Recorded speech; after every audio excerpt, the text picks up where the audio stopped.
What's up everyone, Nelson Dellis here in another episode of Random Memory Tips, and I just wanted to give you guys a little update on how my Drops 2K challenge of learning Dutch is going. And it's going well. I've learned about 1,000 words. We're about 30 days in. I've been working on the app every day. I maybe learn about 3 or 4 modules a day, which is about 17 words per module. So 17 times 4.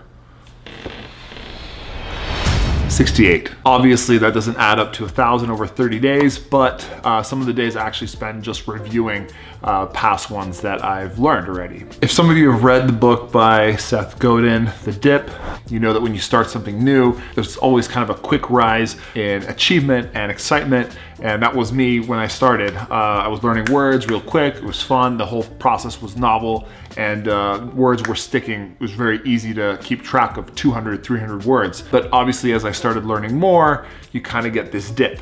And this is where most people will quit with any given task, whether it's learning some new skill or trying to stick with a habit for 30 days plus.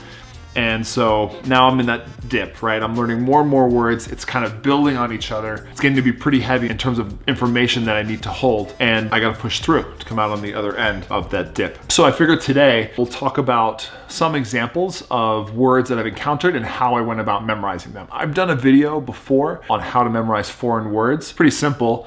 Just come up with a picture for the thing, the foreign word, and come up with a picture for the meaning.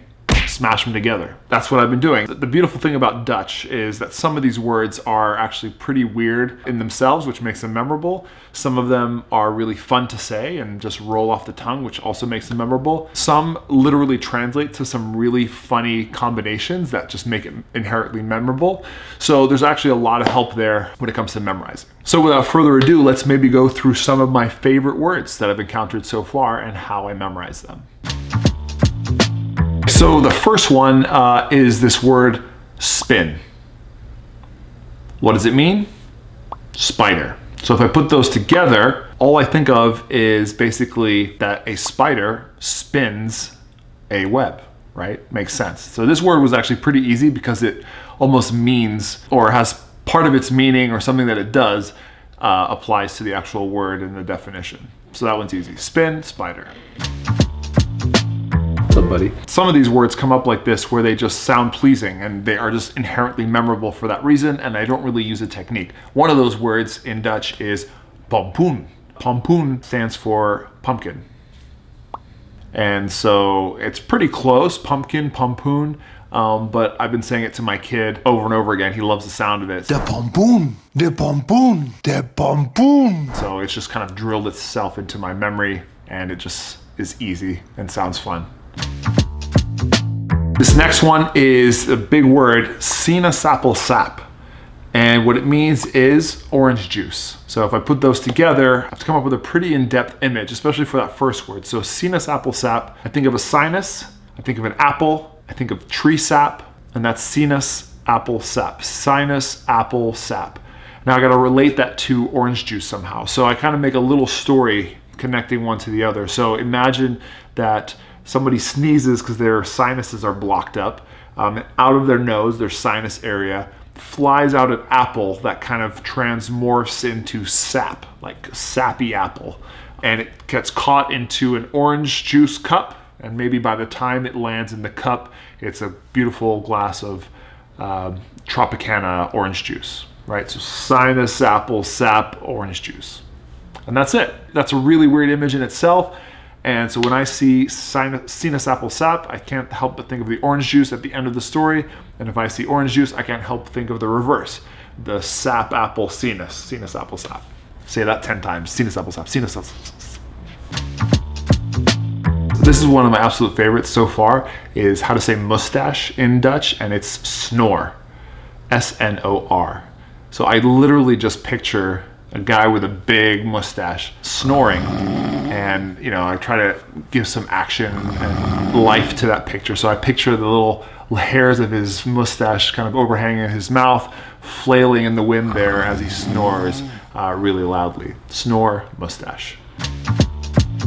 So now here's another interesting thing in Dutch is as you learn kind of basic words, you get these compound words that mean other words. So one good example is struisvogel, which means ostrich. But if you break it into parts, Strauss and Vogel, it's actually, Vogel is bird, ostrich is a bird, and Strauss, which is stress. So it literally translates to a stressed bird. That image in itself actually makes an ostrich, it makes sense for an ostrich. So, but it helps with the picture, because I just picture this stressed out ostrich, sticks its head in the ground to hide from the stress. That's a case where the actual literal meaning, even though it doesn't mean ostrich per se, makes it way more memorable. I can't think of another stressed out bird than an ostrich. And then you get words that are, you know, representing something pretty simple in English, and then you get this godforsaken huge word in the language. In this case, we're talking about ladybug, or ladybird, for depending on where you're from. And the word is Lieve here's beestje, which is this huge word. I try to break it down into parts, but I don't really know all of what those words mean, except maybe beestje. I know that means beast or creature. And so lieve here actually translates to lady, but that doesn't matter. In terms of my image, I gotta break it down into what it sounds like to me in English. So lieve here sounds like leave here, right? So I'm leaving something here.